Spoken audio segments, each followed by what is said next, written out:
You ask Tiger to solve. This deals with linear equations with one unknown.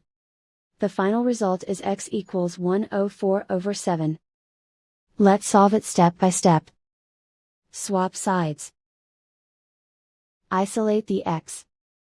Multiply both sides by 13. Group like terms.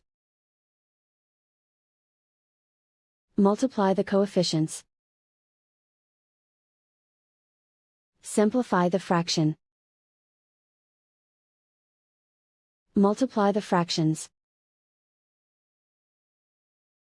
Simplify the arithmetic. And so the final result is x equals 104/7.